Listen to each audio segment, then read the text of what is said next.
Chapter 1, Verse 1. One hot summer day when there had been no rain for months and all the ponds and rivers had dried up. A thirsty crow was searching for water. At last, he spotted a pitcher of cool water in a garden and flew down to take a drink, but when he put his head into the neck of the pitcher, it was only half full, and the crow could not reach the water.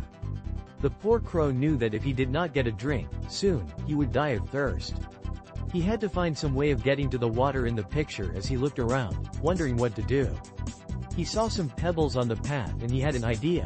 He picked up a pebble in his beak and dropped it into the pitcher. The water level rose a little. The bird got another pebble and dropped it in the water.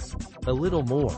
The crow worked very hard, dropping more and more bubbles into the pitcher until the water was almost at the top.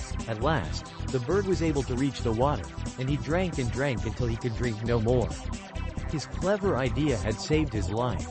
అధ్యాయం 1 శ్లోకం 1 నెలల తరబడి వర్షం కురవక చెరువులు నదులు అన్నీ ఎండిపోయిన ఒక వేసవి రోజున దాహంతో ఉన్న ఒక కాకి నీటి కోసం వెతుకుతోంది. చివరికి అది ఒక తోటలో చల్లని నీటితో ఉన్న ఒక కుండను చూసి నీళ్లు తాగడానికి కిందకు ఎగిరింది. కానీ అది ఆ చిత్రంలోని మెడ భాగంలో తలపెట్టి చూడగా అది సగం మాత్రమే నిండి ఉంది. కాకికి నీళ్లు అందలేదు. పాపం ఆ కాకికి తను నీళ్లు తాగకపోతే త్వరలోనే దాహంతో చనిపోతుందని తెలుసు. ఏం చేయాలో తెలియక అది చుట్టూ చూస్తూ ఆ చిత్రంలోని నీటిని ఎలాగైనా అందుకోవాలని అనుకుంది. దారిలో కొన్ని గులకరాళ్లు కనిపించడంతో దానికి ఒక ఆలోచన వచ్చింది. అది తన ముక్కుతో ఒక గులకరాయిని తీసుకుని ఆ కుండలో వేసింది. నీటి మట్టం కొద్దిగా పెరిగింది. ఆ పక్షి మరో గులకరాయిని తీసుకుని నీటిలో వేసింది. ఇంకొంచెం పెరిగింది. ఆ కాకి చాలా కష్టపడి నీరు దాదాపు పైకి వచ్చేంత వరకు బొమ్మలోకి మరిన్ని బుడగలను జారవిడిచింది.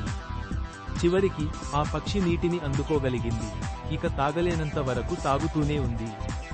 దాని తెలివైన ఆలోచన దాని ప్రాణాన్ని కాపాడింది.